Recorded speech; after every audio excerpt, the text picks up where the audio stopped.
শুক্রবার মানে স্পেশাল একটা দিন, আর স্পেশাল দিনে আমার হাজবেন্ডকে আমি স্পেশাল একটা মিষ্টি খাওয়ালাম। সব প্রস্তুতি নিয়ে রান্নাঘরে আসছি, বাট আসার পর দেখি ঘিয়ের কৌটায় ঘি শেষ। কোনো রকমে বাড়ি বুড়ি মেরে অল্প একটু ঘি বের করতে পারছি, আর তার সাথে আমি তেল মিশাই নিছি। ঈদের মধ্যে বেঁচে যাওয়া সেমাইটা ছিল, এই সেমাই দিয়ে আজকের রেসিপিটা করব। প্রতি শুক্রবারে আমি ট্রাই করি স্পেশাল কিছু রান্না বান্না করার, আর আজকে আমি রান্না করব এরকম মিষ্টি একটা আইটেম। বাট আজকে এই সেমাইয়ের রেসিপিটা রান্না করতে গিয়ে ভালোই বিপদে পড়ে গেছিলাম, যেটা একটু পরে দেখতে পাবা। সেমাইগুলোকে আমি প্যাকেটের মধ্যে গুঁড়া গুঁড়া করছিলাম, বাট তারপরও বেশিরভাগই এরকম আস্ত থেকে গেছে। এগুলো খুবই নরম হয়, কড়ার মধ্যে দেওয়ার পর চাপ দিলে একদম ভেঙে গুঁড়া গুঁড়া হয়ে যাচ্ছে। এই সেমাইগুলোকে মেবি বলা হয় খিল সেমাই। প্রায় এক সপ্তাহ পর আমি বরের জন্য স্পেশাল কিছু রান্না করতেছি আজকে। তো ঘি আর তেলের মধ্যে সেমাইগুলোকে ভালোভাবে ভেজে নিয়ে এরপর আমি দিয়ে দিচ্ছি কনডেন্স মিল্ক। আজকে আমি মেইনলি বানাচ্ছি একটা ডেজার্ট, যেটা খেতে ভীষণ মজা। দুঃখের কথা কি আর বলবো, এদিকে আমার কনডেন্স মিল্কও প্রায় শেষের দিকে। একদম পানি দিয়ে ধুয়ে লাস্ট যেটুকু ছিল দিয়ে দিলাম। দুধ মেশানোর পর ভালোভাবে আমি সেমাইটাকে একদম লো হিটে ভেজে নিচ্ছি।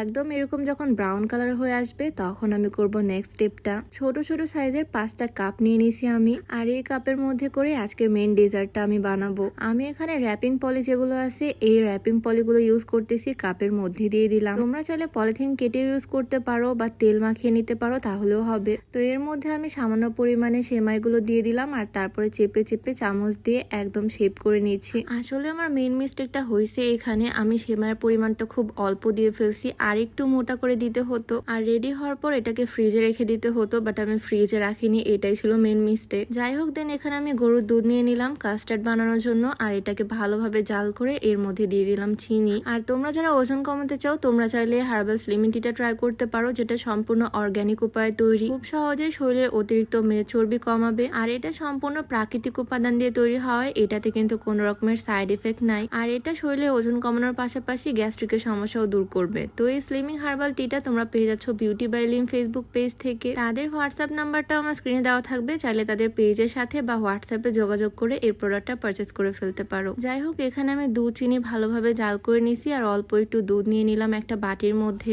এখানে আমি গুঁড়া দুধও ইউজ করব, তাই গুঁড়া দুধের একটা প্যাকেট নিয়েছি। কিছুটা পরিমাণে গুঁড়া দুধ আমি বাটির দুধের মধ্যে মিক্স করে নিলাম, আর ভালোভাবে চামচ দিয়ে মিশিয়ে নিচ্ছি। চাইলে পাতিলে একদম গরম দুধের মধ্যেও গুঁড়া দুধ ঢেলে দেওয়া যাবে, বাট এইভাবে বাটির মধ্যে করে নিলে আমার মতে একটু বেটার হয় মিক্স করতে। গুঁড়া দুধ দেওয়ার কারণে খুব তাড়াতাড়ি এই দুধটা ঘন হয়ে আসবে একদম, আর কাস্টার্ডে পরিণত হবে। অল্প একটু সামান্য ময়দা গুলিও চাইলে দিতে পারো, আরো বেশি ঠিক হয়ে যাবে খুব তাড়াতাড়ি। দেখে হয়তো বুঝতে পারতেছো কাস্টার্ডটা কি পরিমাণে ঠিক হয়ে গেছে। বেশ কিছুক্ষণ ধরে জাল করার পর এটার অবস্থা হয়েছে এইরকম, একদম ক্রিমি ক্রিমি। তো এই পর্যায়ে আমি এই পলিগুলো থেকে এই বাটিগুলোকে বের করে নিলাম। 3টাকে আমি আস্তভাবে মানে ভালোভাবে বের করতে পারছি। আর এর মধ্যে এখন আমি দিয়ে দিচ্ছি তৈরি করা কাস্টার্ড গুলো। আমি চাইছিলাম 5টা বানাতে, বাট বাকি 2টাই আমার ভেঙে গেছে। এই 3টার শেপও খুব একটা ভালো আসেনি, আমি খুব কষ্ট করে এটা শেপটা মেক করছি। যাই হোক, আমি চাইছিলাম পাখির বাসার মতো একটা কিছু করতে, আর সেই জিনিসটা তো হয়েছে অ্যাটলিস্ট। দেখতে তো মনে হয় ভালো লাগতেছে, তাই না? তো এখানে আমি উপর থেকে কিছু ড্রাই ফ্রুট ছড়িয়ে দিলাম, আর এই হচ্ছে আমার আজকের ডেজার্টের ফাইনাল লুক।